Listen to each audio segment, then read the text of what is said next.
And here we are again, Ciaran Dees. Hope you're all enjoying my videos so far.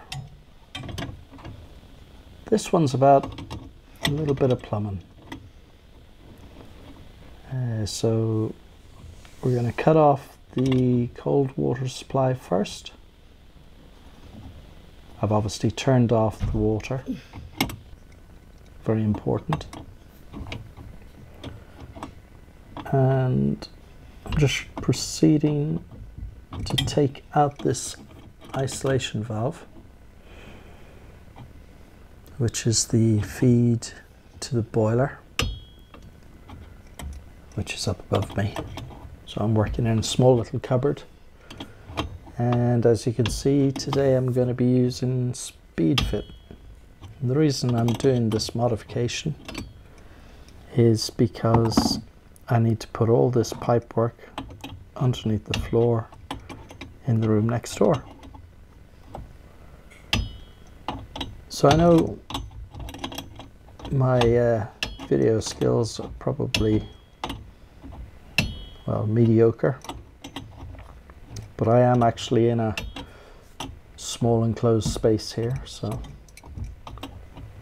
I'm showing you as much as I possibly can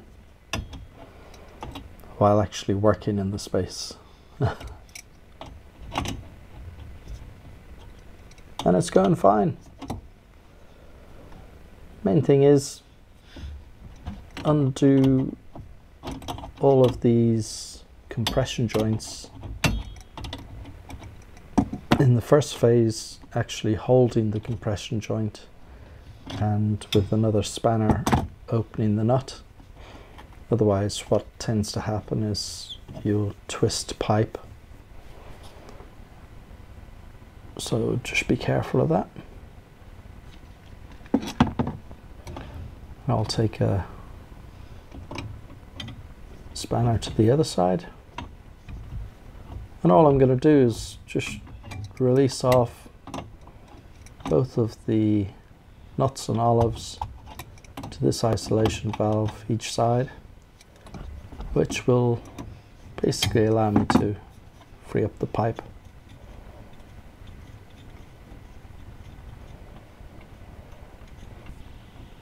On the other side of this room is the bathroom that I'm currently working on, and one of the requests from the customer is to have invisible pipe work.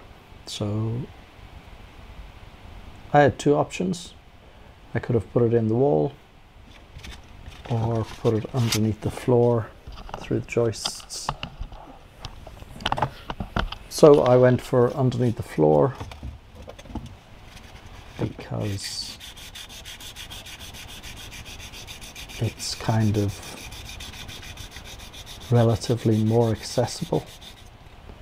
When you put it into the wall and then board over it, it becomes less accessible, let's say.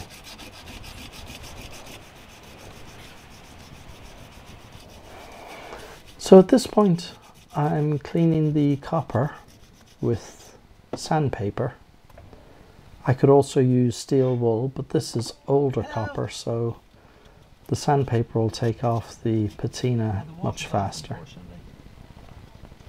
It's a heavy gauge 1950s malleable copper, and some of the tees that I'm working on are the real old brass heavy duty tees.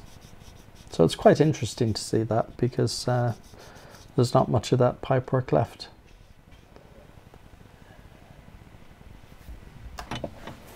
That jar that you see in front of the camera is basically, it's a magnet that pulls particles out of the heating system so that the heating system doesn't get sludged up.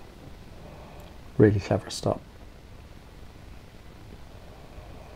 So I put a little note on here, 1950s copper pipe is heavy wall, and that's why it's taken me so long just to cut through it with this pipe slice. The exterior diameter is slightly thicker, and that can give you a complication if you're trying to put new olives onto it. You have to go and get what's called 1/2-inch olives for this particular pipe. So if you don't have them, the new olive, the 15mm, won't actually go on. And I've had that experience before, where I cut a pipe,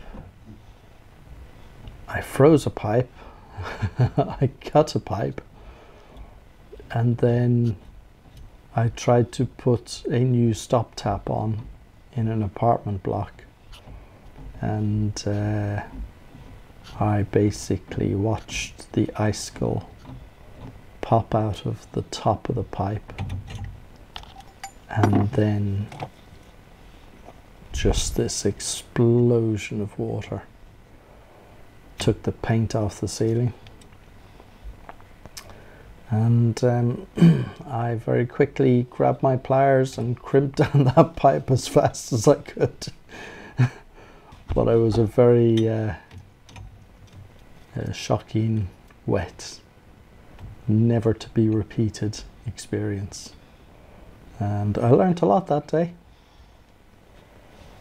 Make sure you got the right gear before you go freezing and cutting pipes. So anyway, back to this.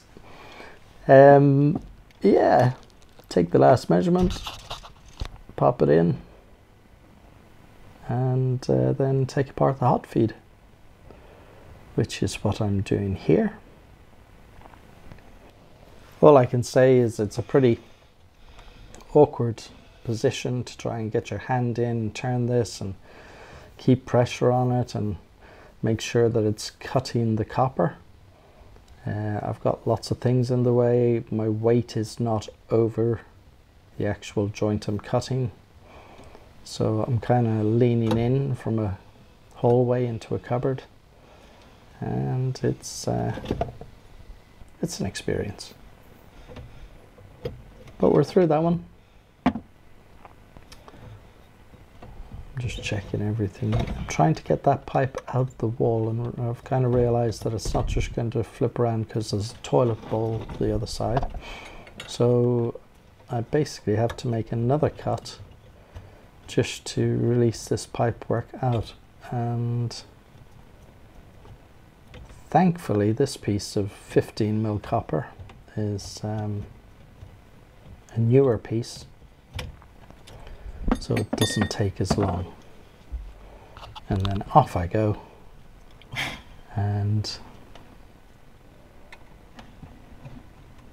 here I'm just marking where the elbow is going to finish. The top of the elbow is going to finish after I push it on, and then I know that that joint is seated correctly and I shouldn't have any leaks. It's really important when you're pushing these onto the old copper that A, it's clean, B, you put water on the joint because it's a rubber O-ring. Now I'm marking this up, and see that you mark it up so you know that it's seated, as in fully in to the joint when you push it on. And it took me a few goes to get this, but I finally got it, and I'm just tightening it up there. Everything's tickety-boo. Those two are heating pipes, so I'm not going to mess with them. I have no reason to. And I'm just going to pop in a piece of copper there.